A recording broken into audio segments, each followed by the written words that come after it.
Actually जेव्हा हे session सुरू करण्यात आलं होतं, ओके, जेव्हा सर म्हणाले की आपण एक सेशन सुरू करतो इन्व्हॉल्व टू इव्हॉल्वचं, तेव्हा म्हणजे सरांनी जेव्हा विचारलं की तू करशील का, तुला करायचं आहे का, तर मग मी तेव्हा ऑन द स्पॉट सरांना म्हटले होते की हो सर, मला पहिल्यापासूनच इंटरेस्ट आहे. मग त्यामध्ये मनी आलं, त्यानंतर शेड्यूल आलं, मग त्यानंतर काही रूल्स रेग्युलेशन्स आले, पण डोक्यात फिक्स होतं की मला करायचं.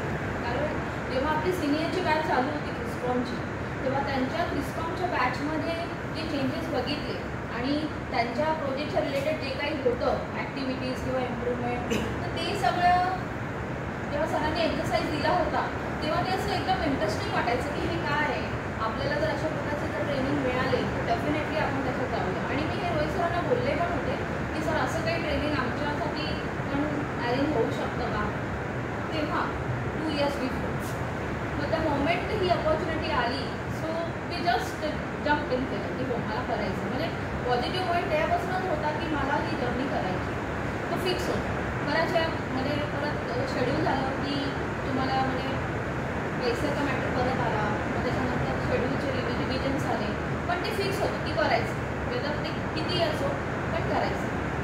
जसं शेड्यूल आलं आणि जशी टीम समोर आली की आपण एवढे लोक आहोत, आणि तेव्हा द व्हेरी फर्स्ट डे जेव्हा आपण सेशन केलं, ते सरांचं ऑनलाईन सेशन जे केलं, त्याच्यामध्ये पण त्यांनी काही इन्स्पिरेशनल त्यांचे होते की कसं आपण ही जर्नी करणार आहोत, याच्यामध्ये कशा प्रकारच्या टेस्ट असेल. तर तेव्हाच एक स्ट्रक्चर डिफाईन झालं की आपल्याला या जर्नीतून पुढे म्हणजे येत्या 8-10 महिन्यामध्ये आपण कुठे पोहोचणार आहे.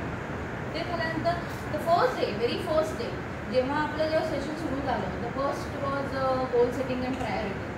तो पहिला सेशनच एवढा इम्पॅक्टफुल होता की म्हणजे आपण खरंच विचार करायला लागलो की 7 एरियाज ऑफ अवर लाईफ जे आहेत की खरंच आपण करतो का. आपण एक बोलतो ना की एक रुटीन, डेली रुटीन लाईफमध्ये होतो. सकाळी 9ला ऑफिसला यायचं, संध्याकाळी घरी जायचं आणि घरी गेल्यावर सगळे कामं वगैरे करून डेली रुटीन होतं. पण जेव्हा हे सेशन सुरू झालं आणि पहिला जेव्हा गोल सेटिंगचा जेव्हा आपलं पहिलं मॉड्यूल झालं, तेव्हा आपण खरंच विचार करायला लागलो. वेदर माझं PAP पण तेव्हा मोठं होतं. मग डायरेक्ट हिट गेला की हो, आपण balance to our office and work, म्हणजे ऑफिस अँड फॅमिली लाईफ आपण खरंच बॅलन्स करतो का. म्हणजे खरंच आपण मिस करतो, बऱ्याच गोष्टी आपण अजूनही आत्मसात केलेल्या नाही आहेत. आणि तेव्हाच माझा पहिला PAP होता की balance your family and work. However it is very difficult. त्यालाच अनुसरून दुसरा माझा PAP होता टाईम मॅनेजमेंट वाया प्रोडक्टिव्हिटी. त्याच्यामध्ये पण 9 to 5:30 ऑफिसला आपण हे झालं पाहिजे, स्टिक केलं पाहिजे.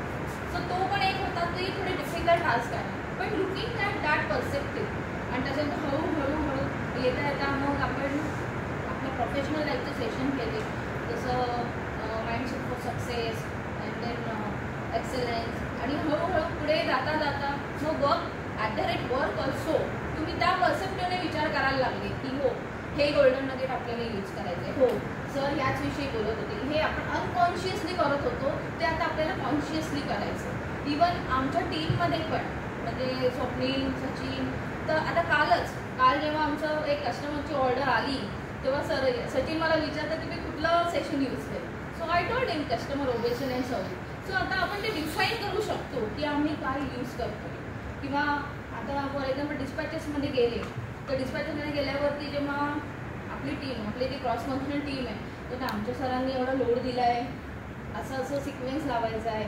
सो आपल्याला कळतं की तो आता त्याच्या बॉसविषयी काही बोलतोय, तर आपण त्याला सांगतो की दॅट पर्सन इज ओके, म्हणजे do not criticise that person and respect the chair. So असे काही गोष्टी आहेत ज्या आपल्याला आपण लिंक करू शकतो. So for me this journey is not working for me in professional but also in my personal life. Personal लाईफमध्ये खरंच खूप फरक पडला आहे आणि इवन प्रोफेशनल लाईफमध्ये सुद्धा. कारण काही गोष्टी अशा होत्या की काही सिनियर आपल्याला कधी काही बोलले तर आपण मनाला लावून घेतो, मग वाईट वाटायचं. पण आता तसं नाही आहे. I have learn to let go the things. ठीक आहे, बोलतो that is their his problem, आपण शांत राहायचं. आणि शांत राहिल्यामुळे इतके पॉझिटिव्ह रिझल्ट्स मिळतात ना, तो त्याला स्वतःला असं रिअलाइज होतं की आपण कुठेतरी काहीतरी चुकीचं बोललोय किंवा आपला वे ऑफ अप्रोचिंग चुकीचा होता किंवा ज्या पद्धतीने आपण अप्रोच झालो. सो ते रिअलाइज होतं. तो स्वतःच तो व्यक्ती तुमच्याकडे येऊन बोलतो शेवटच्या म्हणजे की बाबा हा आपल्याशी येऊन बोलत नाही आहे, म्हणजे आपण कुठेतरी मिस केलं. सो अशा बऱ्याच गोष्टी मला जाणवल्या आफ्टर दिस सेशन. एक्सलन्समध्ये मी असं फाइंड आउट केलं की ज्या गोष्टी पहिले मी रेजिस्ट करत होती की म्हणजे नाही हे मी का करू, हे माझं काम नाही आहे, माझं काम फक्त हेच फोकस करायचं आहे. पण आता एक रिअलायझेशन झालं आहे की नाही, जर मला एक्सेल व्हायचं असेल तर माझी डिपेंडन्सी ज्या लोकांबरोबर आहे ते त्या गोष्टीसुद्धा मला आत्मसात करणं जरुरी. For example in my work profile, if मला जर कस्टमरला ड्रॉइंग आणि कोटेशन द्यायचे, so I need to understand the total product, लेआउटचे पेन्स काय आहेत, त्यांना काय रिक्वायरमेंट्स आहेत. सो त्यांच्या लेवलमध्ये जाऊन जे मी म्हणत होते सिम्पॅथी एम्पॅथीचा जो मेजर डिफरन्स आहे तो क्रॉस फंक्शनल टीममध्ये तो डिफरन्स डेफिनेटली फाइंड आउट होतो आणि आपला अप्रोच आणि डायरेक्शन त्या साईडनी जाते आणि आपण आपल्या क्रॉस फंक्शनल टीमशी त्या उद्देशाने बोलतो. जसं आता सूरजशी बोलताना I have seen the changes drastically. जसं पहले सूरज कभी देगा, सूरज कभी देगा, 4 दिन हो गया, 8 दिन हो गया, अभी मेरा लँग्वेज वैसा नाही.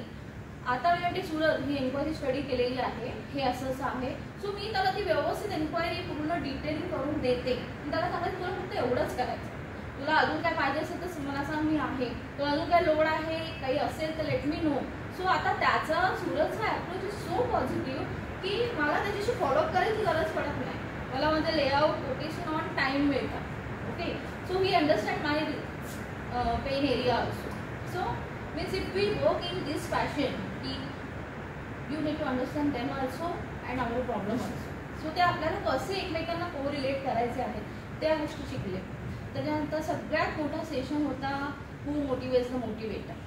And from that session, knowing self-worth and how you should love yourself. And after that, what mirror exercise I have done.